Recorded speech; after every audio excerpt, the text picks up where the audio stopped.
কিয়ামতের দিন এই সূর্য যখন মাথার উপরে নেমে আসবে, গুনাহগারের মাথার মগজগুলো ভাতের মারের মতো ফুটবে।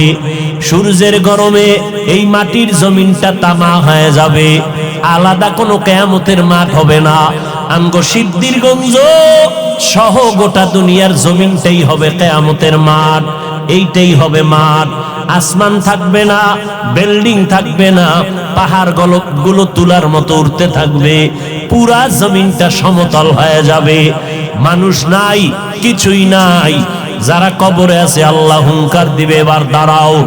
আল্লাহ পাক ইসরাফিলের সিংহায় ফুৎকার দেওয়া মাত্র রুহু আসবে লাশের মধ্যে। এরপরে সব কবর থেকে জমিনের উপরে দাঁড়াইবে। আল্লাহর আদালত বা বিচারালয় হবে সিরিয়ার জমিন, বর্তমান সিরিয়া। ওখানে আল্লাহর বিচারালয় হবে। সব জমিনের মানুষগুলো উঠাইয়া আল্লাহ ফেরেশতার মাধ্যমে সেখানে নিয়ে যাবেন। আল্লাহ ওখানে নিয়ে বিচার কার্য শুরু করবেন। জহুর থেকে ফজর, এই ফজর আর জহুরের মাঝখানে যেই সময়, এতটুকু সময় মাত্র বিচারের সময় লাগবে। এই সময়ের মধ্যে বিচার কমপ্লিট হয়ে যাবে। আমগো সিদ্ধিরগঞ্জ থানার ভিতরে একটা মামলা 50 বছর ভইরা রইল, এটা শেষ হয় না। 50 বছর মাঝে মাঝে হাতিয়া দিলে তাজা হয়, মামলা শেষ হয় না। রব্বুল আলামিন হাসুরের ময়দানে কোটি কোটি কোটি সহস্র কোটি মানুষ, এদের বিচার কেমনে আধা বেলায় শেষ হবে? বলে বান্দা বুঝবি না, যেটা বান্দার যেটা ধারণার বাইরে বুঝা অসম্ভব, এই আমার মাওলার কুদরতের দ্বারা সব কিছুই সম্ভব। কাদের কুদরত দারি বার কামাল, আন্তা রব্বি আন্তা হাসবি জুল জালাল, তুহি কাদের জলিলুল্লাহ জাহাদার, বহর হালে তুহি মেরা নেগাহদার। ও আল্লাহর বান্দারা, আল্লাহ বলেন জাহান্নাম থেকে নিজেকে বাঁচাও। 2 নাম্বার দায়িত্ব তোমার আহালকে বাঁচাও। 3 নাম্বার দায়িত্ব তোমার প্রতিবেশীরে বাঁচাও। 4 নাম্বার দায়িত্ব তোমার সমাজের লোক বাঁচাও। 5 নাম্বারে যদি সময় পাও উম্মত নিয়ে চিন্তা করো।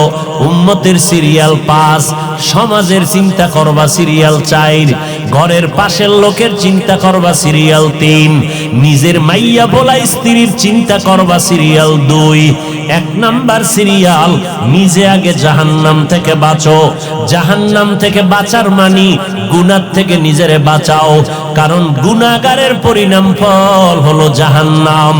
ও এলাকার মুসলমানেরা, এরে যুবক, ওই অন্ধকার কবরে যাওয়ার আগে নিজেকে জাহান্নাম থেকে বাঁচাও, কারণ জাহান্নামের আগুনের ইন্ধন হবে মানুষ আর পাথর। দুনিয়ার আগুন জ্বালাইতে গিয়া নরম নরম জিনিস দিয়ে আগুনকে প্রজ্বলিত করা হয়। আল্লাহ কয় জাহান্নামের আগুনটা আমি প্রজ্বলিত করব মানুষ আর পাথরের দ্বারা। অধিকাংশ মানুষ কোন মানুষ? আমি আল্লাহ পাক যারে এত নেয়ামত দিলাম, সূর্যের আলোটা ফিরিয়ে দিলাম, চন্দ্রের আলো ফিরিয়ে দিয়া দিলাম, বাতাসটাও ফিরিয়ে দিলাম, নদীর পানি ফিরি, ও বান্দা জমিনটাও ফিরিয়ে দিলাম। আমি আল্লাহ বিনিময়ে তোমার থেকে এই কথাও বলি নাই। এত কিছু দেওয়ার পর তোমার কাজ হলো সারা রাত আমারে ডাকবা। আল্লাহ কয় না। সারাদিন রোজা রাখবা। আল্লাহ বলে না। ব্যবসা করো, বাধা নাই। চাকরিজীবীরা চাকরি করো, বাধা নাই। লেখাপড়া করনেওয়ালারা স্কুল কলেজে লেখাপড়া করো, বাধা নাই। ইঞ্জিনিয়ার হও, ডাক্তার হও, সাংবাদিক হও, এসপি হও, ডিসি হও, এমপি মন্ত্রী হও, ইসলাম তোমাকে বাধা দেয় না। ইসলাম কি কয় জানো? ও বান্দা, সব তোমার জন্য ছেড়ে দিলাম। দিন রাত মিলাইয়া 24টা ঘন্টা, 22টা ঘন্টা তুমি তোমার কাজে লাগাও। মাত্র 2টা ঘন্টা সময় আমি আল্লাহর মোহাব্বতে তোমার কল্যাণে ব্যয় করো। বলে তা কেমনে? 2 ঘন্টা সময় কি একসাথে বের করা যায়? কয় যায় না, ব্যস্ত। আল্লাহ কয় একসাথেও চাই না, তো কেমনে চাই? ফজরের 4 রাকাত নামাজে 20 মিনিট দিয়া তুমি তোমার দোকানে চলে যাও। আবার জোহরের সময় আইসা 10 রাকাত নামাজে 20 মিনিট দিয়া আবার তুমি তোমার ব্যবসায় চলে যাও, আবার আসরের 4 রাকাত নামাজে 20 মিনিট দাও, এরপরে তুমি আবার দোকানে যাও, মাগরিবের 5 রাকাত নামাজে আবার 20 মিনিট দিয়া তুমি তোমার সংসারের কাজে চলে যাও, এশার নামাজ ঘরের মধ্যে যাও, তোমার ব্যবসাও ঠিক রাখো, চাকরিও ঠিক রাখো, এদিকে মাওলার কাছে ডিউটিও ঠিক রাখো। এশার নামাজটা পড়িয়া ঘরের মধ্যে যাইয়া সন্তানের সময় দাও। সারাদিন ব্যবসার কারণে পারো নাই, সারাদিন চাকরির কারণে মাইয়া বলারে সময় দিতে পারো নাই, এশার নামাজটা পড়িয়া ঘরের মধ্যে যাইয়া সন্তানদের সময় দাও, স্ত্রীকে সময় দাও। কিন্তু কপাল খারাপ, 2টা ঘন্টা সময় দিতে পারলা না, সন্তানের সময় দিতে পারলা না, সারাটা দিন রাত্র মোবাইলে সময় কাটাইবার সময় না পাইয়া ঘরের মধ্যে আইসা সন্তান আব্বু কায় ডাকে, তুমি ফিরিয়া তাকাও না, মা সময় চায় দাও না, তুমি বিছানায় বসে খাইয়ে লইয়া পেটটা ভারী করে মোবাইল নিয়ে বসে গেলা মোরাকাবায়। এইবার মোবাইল চাইতে চাইতে ঘুমাইয়া গেল, সন্তানের সময় দিলা না, স্ত্রীকেও দিলা না, মোবাইলটা চাইতে চাইতে তোমার চোখের পাওয়ার নাই, কানের পাওয়ার নাই, হার্ট দুর্বল, মাথা ব্যথা বেড়ে গেছে, এখন আর কোনো কাজে মন বসে না, মেধাটাও সংকুচিত হয়ে গেল। এখন সকালবেলা আবার উঠা ফজরের নামাজটাও পড়লা না, তুমি আবার 8টা 9টায় উঠিয়া 1.5 প্লেট খাইয়া আবার তুমি চলে গেলা সময়। কিন্তু দেখো ও আল্লাহর বান্দা, আমগো মতো হুজুরও হওয়ার দরকার নাই। তোমার লাইনে, তোমার লাইনের মানুষটা দেখো জেনারেল লাইনের মানুষ, কোনদিন মাদ্রাসায় আলিফ বাতা পড়ে নাই, অথচ নজর করে দেখো তোমার লাইনের মানুষটা সিদ্ধিরগঞ্জ বাজারে ব্যবসা করে, 5 বেলার নামাজ পড়ে। এই রকম ব্যবসায়ী আছে না নাই? বলো বাবা, তুমি কেন পারবা না? তোমার আমার মতো যুবক র্যাব, আর্মি, পুলিশ, বিডিআরের চাকরি করে 5 বেলার নামাজ বাদ দেয় না, অভাব নাই। আল্লাহ বিবেক দিছে, জিজ্ঞাসা করো তুমি কেন পারবা না? তোমার আমার মতো যুবক স্কুল কলেজে পড়ে 5 বেলার নামাজ ছাড়ে না, অভাব নাই। বলো বাবা, তুমি কেন পারবা না? ও আল্লাহর বান্দারা, তোমার উপরে না জানি আমার আল্লাহ বেজার, তোমার মা বাবার না জানি বরদোয়া লাগছে, ওই মা বাবার দোয়া নিয়ে তাড়াতাড়ি সামনে আগাও। জাহান্নামের গরম সইতে পারবা না, সূর্যের গরম এখনই সইতে পারি না। ও আল্লাহর বান্দা, একটা মশার কামড় সইতে পারি না। ও সিদ্ধিরগঞ্জের মুসলমানেরা, আজকে আমি যদি প্যান্ট শার্টটাই লাগাইয়া তোমার মতো রাস্তায় চলতাম, আমি হাফিজুর রহমান রে কেউ বাধা দিতে পারতো না। কিন্তু এই গরমের মধ্যে টুপি মাথায় দেই, কত কষ্ট, এরপরও টুপিটা ফালাই না। দাড়িটা লম্বা করার কারণে অনেকের চিন্তা যৌবনের ভাব চলে যায়, এরপরও কেন দাড়িটা ফালাই না? লম্বা জামাটা পরার কারণে শরীর গরম লাগে, এরপরও কেন লম্বা জামা ফালাই না? ও আল্লাহর বান্দারা, কারণটা কি জানো? আমাদের এই টুপি দাড়ির কারণে সরকার আমগো মাসে মাসে বেতন দেয় না বাবা, না, বরং এই টুপির কারণে আমগো উপরে বিপদ, এই দাড়ির কারণে আমাদের উপরে বিপদ। নাস্তিকের আমগো নামের লিস্টি বানায়, আমাদের মাদ্রাসা বন্ধ করার ষড়যন্ত্র চলে। এত চিন্তার পরেও কেন টুপি ফালাই না? ও আল্লাহর বান্দারা, ব্যবসার যেই লাইনে বলো, আল্লাহর নবীর তরিকা বাদ না দিয়েও তো আমরা না খাইয়া নাই, আল্লাহর রহমতে অসম্মানেও তো নাই। ও আল্লাহর বান্দা, এরপরেও কেন এই লাইনটা ছাড়ি না? কওমি মাদ্রাসায় লেখাপড়া করেছি, এই লাইনটা কেন ছাড়ি না? কত জাতি ভাইরা বলে কওমি মাদ্রাসায় পড়ে কোনো লাভ নাই, ওখানে পড়লে সরকারি কোনো চাকরি নাই, ওখানে পড়লে কোনো সার্টিফিকেট নাই। এইভাবে বলিয়া বলিয়া আমগো তিরস্কার করে।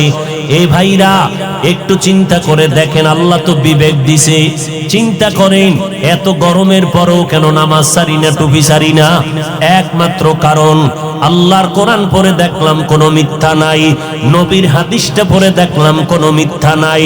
ও আল্লাহর বান্দা, এই কোরআনের ভুল বের করতে গিয়া কত বিধর্মীরা পর্যন্ত অপচেষ্টা করিয়া শেষ পর্যন্ত মুসলমান হয়ে গেল। ও যুবকেরা, কয়দিন আর বাঁচবা? এই মহামারীতে কত যুবকের লাশ কবরে রাখলাম, কত যুবকের জানাজার ইমামতি করলাম। ও আল্লাহর বান্দা, রাতের বেলা যখন বালিশে মাথা লাগাইয়া ঘুমাও, অন্তরে কি ভয় লাগে না? ঘুমের মধ্যে যদি আজরাইল আইসা হাজির হয়, মরা সন্তান আইসা সকালবেলা মা দেইখা চিৎকার দিয়া বলবে, তোরা কোথায় আছো? আয় আয়, আমার বাবা দুনিয়াতে বেঁচে নাই। এরে সন্তানেরা, ওই মা বাবাকে বাড়ি গ্রামে রাইখা যারা ঢাকার শহরে চাকরি করো, ব্যবসা করো, এরে বাবা তুমি আরামে খাও আর বন্ধু নিয়ে আড্ডা দাও, অথচ তোমার জানা নাই ওই মা একটা রাত্রে খানা খায় না। তোমার সাথে টেলিফোনে কথা বলতে না পারলে মায়ের ঘুম হয় না। ঘরের মধ্যে কত মেহমান, বাবায় মেহমান আনিয়া গোশত দিয়া খানা দেয়, আম্মাজান গোশত বন্টন করে দেয়, সন্তানেরও দেয়, কিন্তু দুঃখিনী আম্মাজান একটা টুকরা নিজের মুখে দেয় না। আব্বাজান কয়, বিবি তুমি কেন গোশত খাও না? কয়, আমার একটা সন্তান ঢাকা, ওই সন্তানের চিন্তা বড় পেরেশান, ও না জানি না খাইয়া কষ্ট পায়, এই জন্য আমার গোশত মুখে দিয়া যায় না, আমার চোখে ঘুম আসে না। যেই মা বাবার চোখের পানিতে আজ আমি চেয়ারে বসে বয়ান করার সম্মান পেলাম, আজকে ওই মা বাবার চোখের পানিতে তুমি টাকা পয়সার মালিক। ওই মা বাবার দোয়া ছাড়া তুমি টাকার মালিক হতে পারো নাই। ওই মা বাবার চোখের পানি আর দোয়া ছাড়া পরীক্ষায় ভালো নাম্বার পাও নাই। ওই মা বাবার দোয়া চোখের পানি ছাড়া তুমি গাড়ি বাড়ির মালিক হতে পারো নাই। ও কপাল পোড়া সন্তান, ওই মা বাবা অনেকের দুনিয়ায় নাই, অন্ধকার কবর থেকে দোয়ার অপেক্ষা আছে রে বাবা। আর যারা এখনো দুনিয়ায় বেঁচে আছে, ওই মা বাবা তোমার অপেক্ষা আছে কখন তুমি হাসি মুখে সালাম দিবা, মধুর মোহাব্বত নিয়ে কথা বলবা। ওরে সন্তানেরা, ওই মা বাবার থেকে দোয়া নিয়ে চলতে হবে, না হয় উপায় নাই। ও আল্লাহর বান্দারা, চিন্তা ভাবনা করে দেখলাম আজকে আমার ডানে বামে ভক্ত বৃন্দের অভাব নাই, আমার টাকা বাড়ি গাড়ির অভাব নাই, কিন্তু চিন্তা করে দেখলাম আজকে আমি বক্তা, কত সম্মান, এত রাতেও মানুষগুলো বাড়ি যায় নাই, কিন্তু এই সম্মান কতক্ষণ?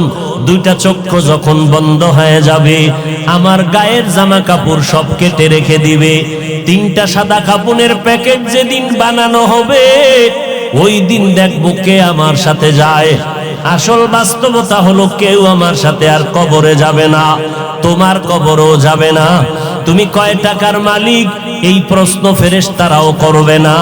তুমি কি পরিমাণ শিক্ষা গ্রহণ করছো, এই প্রশ্ন করা হবে না। ওই কবরে তিনটা প্রশ্ন হবে, আমাকে আপনাদের সবাইকে। রবের পরিচয় দাও, ধর্মের পরিচয় দাও, রাহমাতুল লিল আলামিনের পরিচয় দাও। এই তিনটা প্রশ্নের জবাব যারা দিতে পারবে, তাদের কবর হবে জান্নাতের বাগান।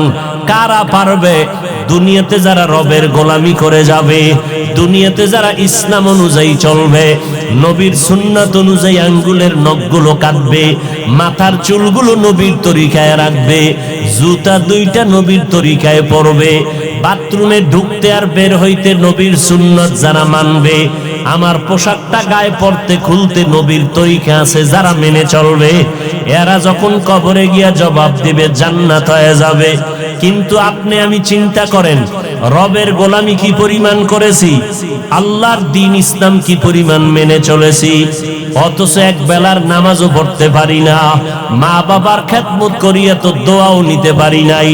মা বাবায় শুধু আমার কথায় রাগ করে, কষ্ট পায়, আমার ব্যবহারে আব্বা আম্মা কষ্ট পায়, না পারলাম তাদের মুখে হাসি ফুটাইতে, না পারলাম তাদের কিছু দিয়া খেদমত করতে, তাহলে আমার এদিকে ইবাদত নাই, মা বাবার দোয়াটাও পেলাম না। মা বাবারে কতবার ধমক দিয়া চোখের পানি ফালাইলাম, তাহলে আমার এদিকে নাই, আলেম ওলামার কাছে যাইয়া দোয়া নিব তাও পারি না, বরং ফেসবুকের মধ্যে আলেম ওলামার বিরুদ্ধে লেখালেখি করি, আলেমদের ইমামের বিরুদ্ধে কথা বলি, খতিবের বিরুদ্ধে কথা বলি, এই মসজিদের ইমাম সাহেবদের বিরোধিতা করি, তাহলে আমার তো কোনোটা রাস্তাই নাই নাজাতের। না রবের চিনলাম, না ইসলাম মানলাম, না আঙ্গুলের নখ কাটার মধ্যে নবীর সুন্নত অনুযায়ী কাটলাম, না মাথার চুলগুলো নবীর তরিকায় রাখলাম, না পোশাকটা নবীর তরিকায়, না আমার ঘুমটা নবীর তরিকায়। ঘুমাইতে গিয়াও তো হিন্দি গানের তার লাগাইয়া ঘুমাইলি রে বাবা। এই অবস্থায় যদি আজরাইল এসে হাজির হয়ে যায়, আর এই গুনাহ অবস্থায় যদি তোমার কবরের ডাক এসে যায়, সাদা কাফনের প্যাকেট বানাইয়া অন্ধকার কবরে যখন রেখে আসবে, ওই অন্ধকার কবরে মাটি আর অন্ধকার, আপন কেউ থাকবে না। ওই কবরের মধ্যে রাখার পরে তিনটা প্রশ্ন তোমাকেও করা হবে। রবের পরিচয় দাও, ধর্মের পরিচয় দাও, রাহমাতুল লিল আলামিনের পরিচয় দাও। একটা প্রশ্নের জবাব দিতে পারবা না রে বাবা।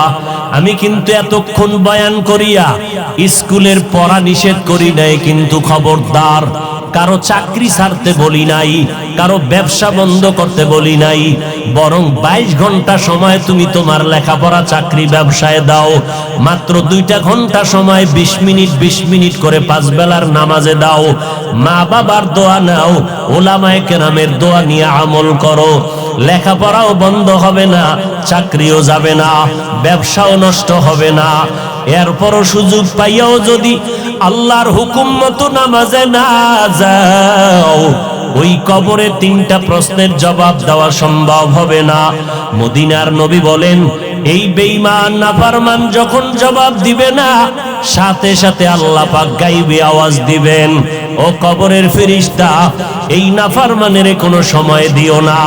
দুনিয়াতে বহু সময় পাইয়া শুকর আদায় করে নাই, আমার নেয়ামত খাইয়া শুকর আদায় করে নাই, এখনই কবরে জাহান্নামের বিছানা দিয়া দাও।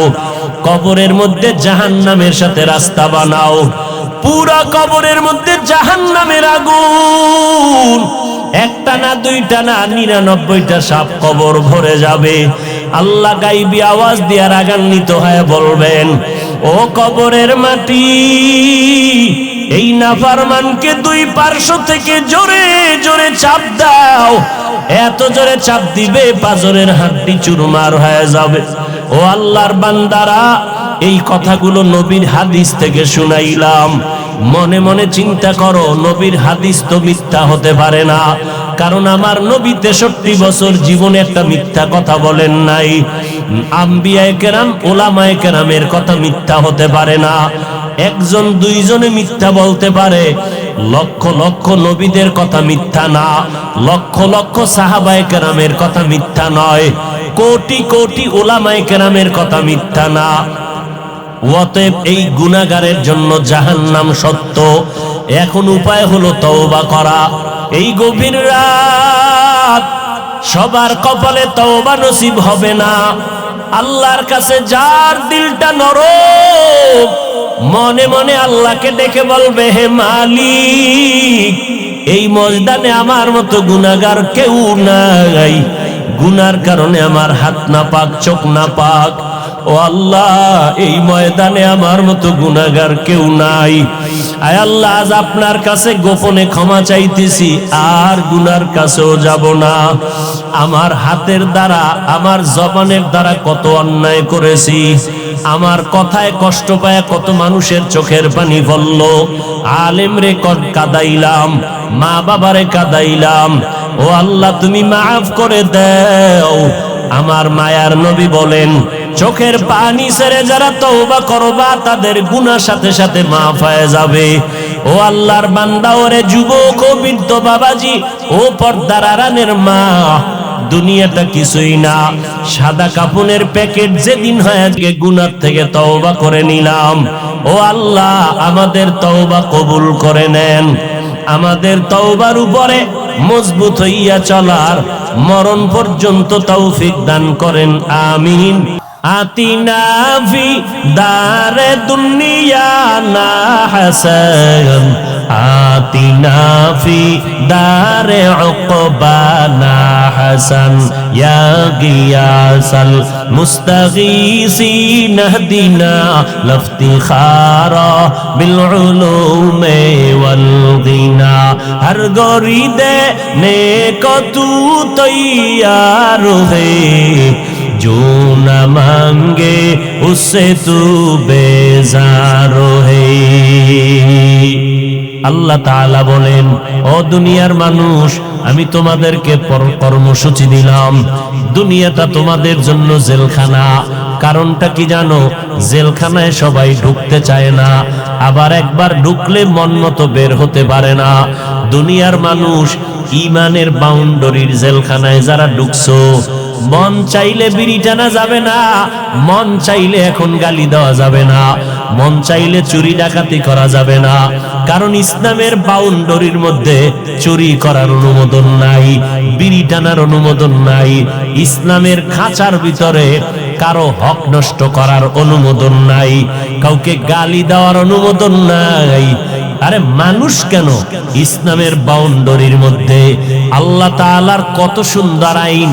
এর কোরবানির সময় যখন গরু জবাই করো, একটা গরুর সামনে ছুরি দেখাইও না, নিষেধ, গরু কষ্ট পাবে। এক গরুর সামনে আর একটা গরুরে জবাই করবা না, গরু কষ্ট পাবে।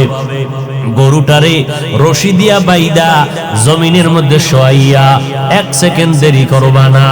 কিন্তু আমাদের সমাজের মানুষেরা কোরবানির সময় গরুটারে হাতে পায়ে বান্ধিয়া মাটির মধ্যে শোয়াইয়া এরপরে বিশাল চিঠি পড়ে, অমুকের মাইয়া, অমুকের ভোলা, এই রকম 7 নাম 13 বাড়ির নাম নিয়া গোষ্ঠী শুদ্ধা নাম পড়ে। অমুক একজনের নাম আব্দুর রহমান, নাম পড়ল, বাবার নাম, মায়ের নাম, ওয়ার্ড, এরপরে থানা, এরপরে জেলা। কিও এত নাম কেন? আমার এই নামে তো অমুক জেলায় আরো থাকতে পারে, যদি এই জেলার নাম না কও তাহলে আমার দোয়া তো আর এক জেলায় চলে যাইব। এই জন্য আমার গোষ্ঠী শুদ্ধ সব নাম ক। 7 জনের নাম কইতে কইতে গরুটা আদা মরা হয়ে গেছে। ও আল্লাহর বান্দারা, এগুলো শুধু মূর্খতা আর কিছুই না। তুমি কোরবানি দিতেছো আমার আল্লাহর জন্য, কার নামে দাও কেউ জানার দরকার নাই, আমার আল্লাহ জানলেই তো যথেষ্ট। আল্লাহর জন্যই যদি দিয়া থাকো, ইমাম সাহেবের ডাইকে আবার গরুডারে কষ্ট দিয়ে কেন চিঠি পড়াও? এর একমাত্র কারণ এই মানুষটা বড় মূর্খ। জুমার দিন ইমাম সাহেবের নিয়ত করছে, হুজুর আব্বার লেগে একটু দোয়া করেন, পকেটে 1000 টাকার হাদিয়াটা রাখছে। ইমাম সাহেব দোয়া করতে গিয়ে আরো 6 জনের নাম কয়ে লাইছে মোনাজাত। মোনাজাতের ভিতরেই মেজাজ গরম, হাদিয়াটা দিয়া হবে না যে ইমাম সাহেব আমার বাবার জন্য দোয়া করতে গিয়া 1000 টাকা দিব হাদিয়া নিয়ত করছি, হেদিয়া আরো 6 জনের নাম কইল। এবার পকেটে খুঁজা টুইজা 200 টাকা দিছে, যে দোয়া ভাগ হয়ে গেছে। আগে হুজুরে আমার আব্বার নামটা একক কইলে পুরো দোয়াটা আমি একা পাইতাম, এবার 6 বাবার নাম কইছে তো দোয়া কি হয়ে গেছে, ভাগ হয়ে গেছে, হাদিয়াও কমে গেছে। এরকম কিছু জাহেল, কিছু ধর্মান্ধ মূর্খ আমাদের সমাজে আছে না নাই?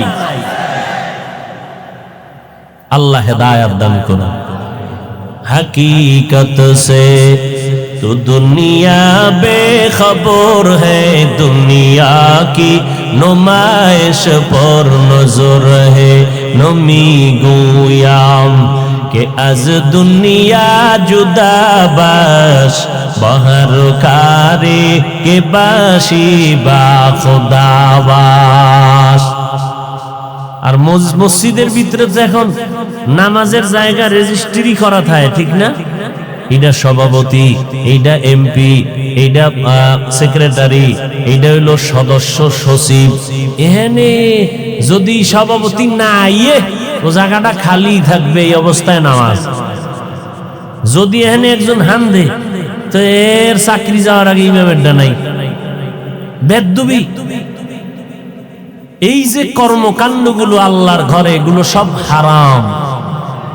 এগুলো কি সব হারাম।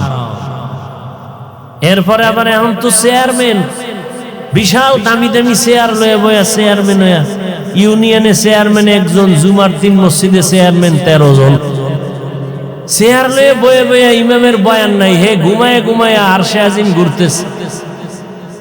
আরে ঘুম, এমন ঘুম দিছে যে আমাদের বরিশালের পারাবত সাপ কি টানা যে টানতে আছে, লঞ্চের আওয়াজ, ইমামের বয়ান আউলায় যাইতেছে।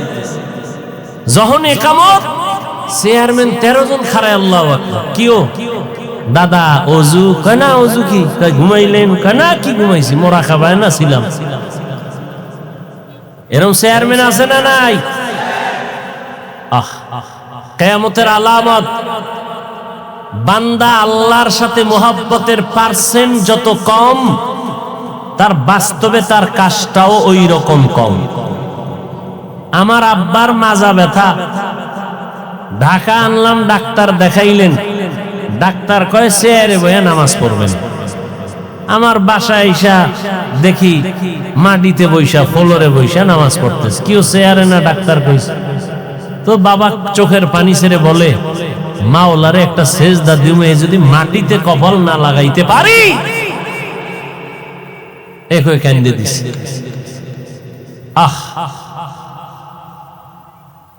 আর আমনে গো মসজিদের খতিবরা যদি কয় চেয়ার বাপ, তুই বাপ, কি ঠিক নি?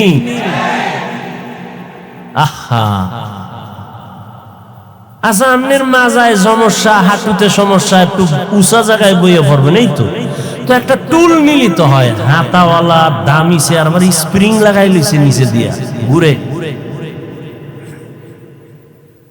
এই সমস্ত চালাকির কি মানি মাওলার সাথে? পৃথিবীর শ্রেষ্ঠ জায়গা আল্লাহর ঘর, যেখানে আপনি বিনয়ী হইয়া নামাজ পড়বেন, মাথার কপালটা মাটিতে লাগাবেন।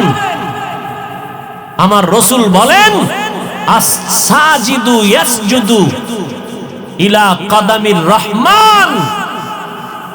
বান্দা যখন সিজদা করে, ও মাটিতে দেয় না, রহমানের কদমে সিজদা দেয়। আর যার মাটির লগে কোনো কালেকশনই নেও দিবে কি? হায় হায় হায় হায় হায়। যাক, বেশি কথা খাওয়া যাইব না। কোন দিকের বাতাস আবার কোন দিকে যায়, আল্লাহ হেদায়েত দান করুন। আজকে একটা জুমা গেছে না, আপনাদের এই সমস্ত এলাকায় মসজিদে জুমার সময় লোক কম না বেশি? বাড়ে না কমে? বাড়ে না। মসজিদের ছাদ, রাস্তাঘাট সব বোঝাই, মুসল্লি আর মুসল্লি, সভাপতি কান্দে, টাকা দাও টাকা, বিল্ডিং বানান লাগবে, জায়গা বানান লাগবে, মুসল্লি বেড়ে গেছে। এই মুসল্লিগুলো সব কিশোরগঞ্জ থেকে আসছে আপনাদের এখানে না আজকে? এরা কোন জায়গা? এরা ফজরে কই গেছিল, আবার আসরে নাই। কি নাটক, কি নাটক! ফজরে নাই, আসরে নাই, জুমায় ভিড়। তো কেমন ভিড়? ইমামের সাথে 2 রাকাত, আগেরটারও খবর নাই, পরেরটারও খবর নাই।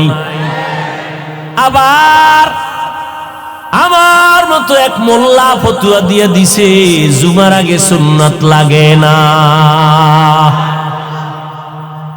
শুনেন নাই? তো ইউটিউব খুললে কি দেন? ইউটিউব যে খুলেন, কি দেন ইউটিউবে? সোনা বন্ধের গান শুনেন খালি না? এই যে আলেমরা এই যে অস্টাস করে, শোনেন না? কি শুনেন? এই যে এক আলেম বলছে জুমার আগে সুন্নাত লাগে না। নাউজুবিল্লাহ হয় না নাকি আউজুবিল্লাহর ফাটতি সব? যে আলেম বলবে জুমার আগে সুন্নাত লাগে না, বাতিল। জোরে বলো। যে আলেম বলবে কাজা নামাজ লাগবে না, সে আলেম বাতিল। যে আলেম বলবে নফল ইবাদত লাগবে না, সে আলেম বাতিল। যে আলেম বলবে কোরআনের অর্থ না জেনে পড়লে কোনো লাভ নাই, সে আলেম বাতিল।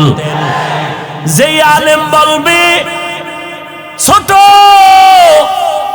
বাচ্চাদেরকে কোরআন পড়াইয়া সারা রাত মাদ্রাসায় রেখে লাভ নাই, মায়ের কোলে ঘুম পাড়াও। এই মাদ্রাসায় দিয়া বাচ্চা পঙ্গু হয়ে যাবে, তাহাজ্জুদ পড়াইয়া পাগড়ি মাথায় দিয়া কি লাভ হবে? মদিনার নবী কয়, এই সন্তানের বাবা, 7 বছরে সন্তানটারে নামাজের মুসাল্লায় দাওয়াত দিয়া দাঁড় করায় দাও, 10 বছরে শাসন করিয়া এরপরে নামাজে দাঁড় করাও। কারণ এরপরে ঘাড় যখন সোজা হয়ে যাবে, মা বাবার কথার কমান মানবে না। আগের থেকে অভ্যাস করো। ওই মাদ্রাসায় গিয়া ছোটবেলা থেকে আমার আব্বা আমারে লুঙ্গি পরাইতেন, পায়জামা পরাইতেন, ওখান থেকে পাগড়ি পরতাম, ছোট থেকে লম্বা জামা। আজও পর্যন্ত পাগড়ির অভ্যাস ওই সময় না থাকলে পড়তে পারতাম না। তাহাজ্জুদের অভ্যাস যদি মাদ্রাসায় না হইতো পারতাম না। ওরে ভাই 7 বছর কেন, 5 বছরের পিচ্ছি যেই ফাঁকা, কি লাইভ দেয়, লাইভ 5 বছরের বাচ্চা কি দেয়, কি ফাঁকনা ফাঁকনা কথা। অতএব নবী বলেন 7 বছরের সময় নামাজের মুসাল্লায় দাওয়াত দিয়া দাঁড় করাও, 10 বছরের সময় শাসন লাগলে শাসন করো। নবীর তাবিজ উপেক্ষা করার উপায় নাই। ছোট থেকে যদি গড়তে না পারো, পরবর্তীতে আর গড়ার কায়দা নাই। বাসায় রাখবা মায়ের কোলে, মায়ের কোলে থাইকা বান্দা বাচ্চাটা কোরআন শিখতে পারবে না জীবনেও। সে মোবাইল চালায়া চালায়া সব জীবনটারে নষ্ট করবে। বলবে আম্মু খানা দরকার নাই, মোবাইল দাও, ঘুম দরকার নাই, মোবাইল দাও, বাথরুমে বসলেও মোবাইল লাগবে, কান্না বন্ধ করার জন্য মোবাইল দাও। আর মোবাইল হলো চরিত্র ধ্বংস করার একটা হাতিয়ার। অতএব যদি এখন কেউ বলে ছোট ছোট মাদ্রাসায় বাচ্চাদেরকে দিয়া কোরআন পড়াইয়া পাগড়ি বাঁধানো ঠিক না, তাহাজ্জুদ পড়ানো ঠিক না, এই বাচ্চাটারে 24 ঘন্টা মাদ্রাসায় রাখিয়া চাপের উপরে কোরআন পড়ানো ঠিক না, এইভাবে যারা উম্মতকে কোরআনের ইলম থেকে দূরে সরাবার উৎসাহ দেয়, কোরআনের থেকে দূরে সরাবার জন্য উৎসাহ প্রদান করে, আমি বলবো তার অন্তরের মধ্যে আলেমের ভেজাল। এলমেরা এজাজো করদান বেহিসাব, খলকেরা দাদান জওয়াবে বাসওয়াব, হক না দারাত দোস্তে খলকা জারেরা, নিস্তে ই খসলতে একে দিনদারেরা। সমস্যা সালাম আলাইকুম সব কিনা নুবরা মে ওয়াদের বাট ইয়াং কোলাবনা মেলা করাই দয়া করে খেলো বুঝান যে বাবা মা কমান্ডা মানে আল্লাহ কবুল করেন। হ্যাঁ, ভালো জায়গায় হাত দিছেন, টাইম তো নাই। হ্যাঁ, মা বাবার খেদমতের কথা বলতেছেন। এরে সন্তান, ওই যে এইটাই বুঝাইতেছি আমি, কই মাদ্রাসায় দাও, আর এক বক্তায় কয় খবরদার মায়ের কোলে কাপড় দিয়ে পেঁচায় ঘুম পাড়াও। তাহলে মায়ের কোলে থাকলে শিখবে মোবাইল, কথা ঠিক নি? আর কি শিখবে? কিরিং কিরিং টেলিফোন, হ্যালো হ্যালো হ্যালো, কে তুমি কাকে চাও বলো বলো বলো, আমি ম্যাও হ্যালো ক্যাট বিড়ালকে চাই, জরুরি খবর আছে ডেকে দাও তাই। হামটিমা টিম টিম তাদের খাড়া দুটো শিং, তারা মাঠে পারে ডিম। শিংওয়ালা জানোয়ারের ডিম দেয়নি? হ্যাঁ, এই কথাটা কাঁচা মিশা কথা না? মিথ্যা কথার দ্বারা কোনোদিন চরিত্র ভালো হবে? আল্লাহ হেদায়াত দান করুন। এরে ভাই, অনেক গার্ডিয়ান আমার কাছে আসে মাদ্রাসায়, হুজুর আমার সন্তানটা দুষ্টামি করে ঘরের মধ্যে, আলমিরা ভাঙ্গিয়া ফেলাইছে, গ্লাস 6টা নাই, চায়ের কাপ ভেঙ্গে চুরমার, আর কাপটা কমু কন কি 90,000 টাকার মোবাইল নাই। দেখতে দেখতে এমন জোরে ফ্লোরের মধ্যে আসার দিছে, 3 দিন করাইছে এটারে গোসল, খালি বালতিতে ভিজায় আর উড়ায়। বাচ্চাদের কাম আসসাবিয়ু সাবি ওয়ালাউ কানান নবী, বাচ্চা তো বাচ্চাই। কি করি? আমি কি করতে চান? কয় মাদ্রাসায় একটু আসা যাওয়া করুক, এই ফাঁকে ফাঁকে আসবে, আবার আমরা নিয়ে যাব। তো একটা অভ্যাস গড়লো। এই অবস্থায় যদি কাটা গায়ে লবণের সিটা দিয়ে কয় মাদ্রাসায় ছাত্রদেরকে এই এই এই হ্যাঁ, টুকটাক অপ্রীতিকর কিছু ঘটনা হতে পারে। আরে ভাই, এখন তো ফিডাফিডি নাই। স্কুলে যারা পড়ছেন মুরব্বীরা, কি ফিডাটা যে খাইছেন। আমার এক চাচায় কয় এমন ফিডা আমার একটা দিছে, ওই ফিডার ছোটে যে দৌড় দিছি ডাস্টার মাইরা সারের গার উপরে পড়ে নাই, এমন দৌড়। ওদিন থেকে স্কুল তালা। বুঝেন নাই? খেজুরের বিশাল বড় বাইল, 6 হাত লম্বা। সেই সময়ের পিটা খেয়ে যারা ধৈর্য ধরেছে তারা আজকে দামি দামি মানুষ হয়েছে, দুনিয়ার লাইনে আখিরাতের লাইনে। যাক, পিটাফাটির দরকার নাই। কমলমতি শিশু বাচ্চা, এদেরকে আদর আপ্যায়ন করে আমরা এদেরকে যতটুকু সম্ভব শিক্ষা দিব, কথা ঠিক না? এরপরও আমাদের সব মাদ্রাসায় বিষয়ে হুঁশিয়ারি সংকেত আছে। কোন ছাত্রের হাতের তালুতে 2-1টা প্রয়োজনে দিবেন, তাও ওজনটা কেমন হবে? আপনার রাগ আছে 90, কিন্তু ওর হাতের বাড়ি দিতে হবে মাত্র 5%। ওই 90 এর রাগ দিয়ে বাড়ি দিলে আমিও সইতে পারব না। যদি দেন, আল্লাহর আদালতে জালেম হইয়া হিসাব দিতে হবে। স্পষ্ট বলছি হুজুরদেরকে সেদিনও মিটিং এ, যে স্পষ্ট আল্লাহর কাছে জালেম হবেন, জালেম। এরপরও টুকটাক যদি কিছু হয়, এটা পাবলিকের বললে কি আলেমের সম্মান বাড়াইলো? ওই আলেম পাবলিকের সামনে এই সমস্ত কথা বললে কি মানুষ আলেম ওলামাদের প্রতি ভক্তি বাড়বে না ভক্তি নষ্ট হবে? তাহলে এই সমস্ত আলেমদেরকে আমরা পরিপূর্ণ আহলে হক মনে করতে পারি না। এদের অন্তরে ঝামেলা আছে, এরা শুধু ফিতনা বাজায়, সমাধান দিতে পারে না। যাবেন মসজিদে নামাজ পড়বেন, সেখানের মধ্যেও ফিতনা। কি ভাই বলে জোরে জোরে আমিন বলতে হবে, না হয় তোমার নামাজ পরিপূর্ণ হক আদায় হবে না। নাবির নিচে হাত বাঁধলে হবে না, বুকের উপরে লাগাও। ও ভাই, তুমি বুকে হাত বাঁধো, আমগো কোনো টেনশন নাই। জোরে আমিন বলো, কোনো টেনশন নাই। মক্কা শরীফ যারা গেছেন, মদিনায় গেছেন, মক্কায় হজে গেলেন, ওমরায় গেলেন, হাজারো লাখো মানুষ নামাজে দাঁড়ায় গেল, একটা টানা 1.5 ঘন্টা ঘুমাইছে। একামত যখন হয়ে গেল, দাঁড়ায় হাত বাইদে রেডি। একটা নামাজে দাঁড়াইছে, মোবাইল আইছে, মোবাইল পকেট থেকে বাইক করে হেলু, নামাজের ভিতরে হেলু। এরপর কি জানি হেন্দ কইছে, আবার চলা চলা, নামাজের ভিতরে আছি, কাইটে কাইটে পকেটে যে আবার জায়গায় খারাপ হয়ে গেছে। আর একটা দেখলাম নামাজে দাঁড়াই দাঁড়াই রুকু টুকু দিল, সেজদায় যাওয়ার আগে পকেট থেকে কি যেন বাইর করছে। নামাজ পড়ে দেই একটা কাঠ, বিশাল এক কাঠের টুকরা। কিও? সারা দুনিয়াটা ইবলিস সেজদা কইরা নাপাক করছে, আমি কই দেব, এজন্য কাঠের উপরে দিছি।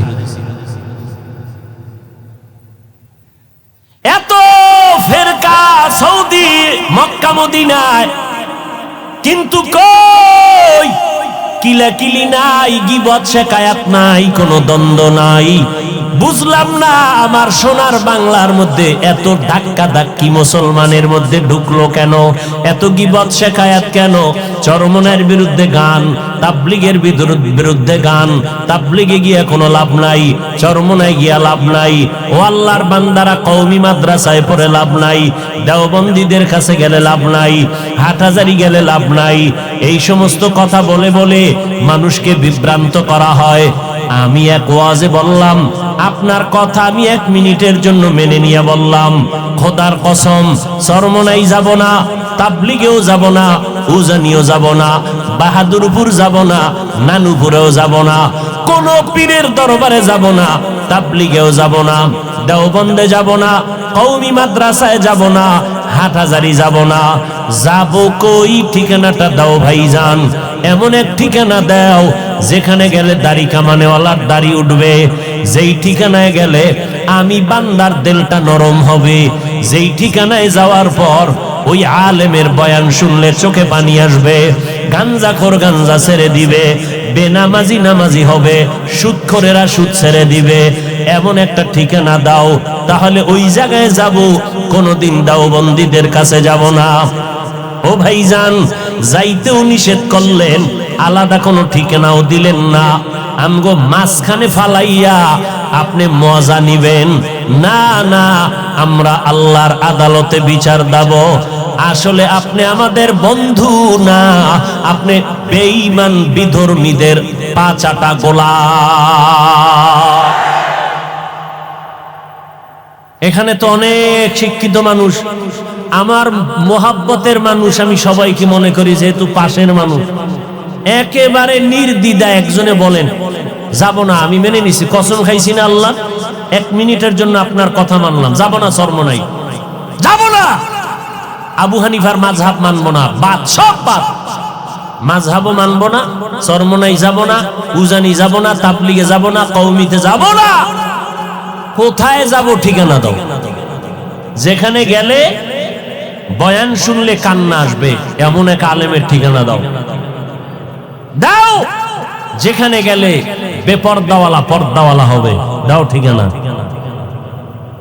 কই, আমি তো দেখি না, সারা দেশ ঘুরে, ওই ঘুরে ফিরে দেখি উজানির ময়দানে গেলে বেনামাজি নামাজি হয়, ঘুরে ফিরে দেখলাম তাবলিগে গিয়া বহু মানুষ নামাজি হয়েছে, চরমনাই যাওয়ার কারণে বেপর্দাওয়ালা পর্দাওয়ালা হয়েছে।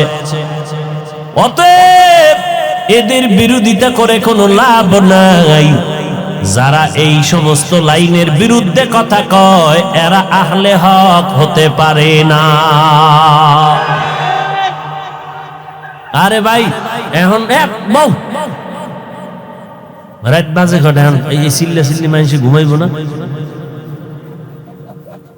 কি হেন কিলে কিলে হইল নাকি? আমার অজের ভিতরে এত জোরে আওয়াজ, এমনি দেশের অবস্থা খারাপ। আল্লাহ হেদায়াত দান করুন। এত রাত্রে মাইক, বাইরের মাইক বন্ধ করে আমরা হেন মাইকে বয়ান শুনলি হইব। মানুষ ঘুমায়, বাচ্চারা ঘুমায়, বেশি রাত্র ওয়াজ করা ঠিক না। আবার ফজর সামনে, ঠিক না? যারা পড়বে না এগো ঠিক আর বেঠিক কি? এরা আজকে ফজরও পড়ে না, কাইলও পড়বে না, আব্বাই পড়ে না, আমিও পড়ি না, ব্যাস বয়ান চলতে থাক। আল্লাহ হেদায়াত দান করুন।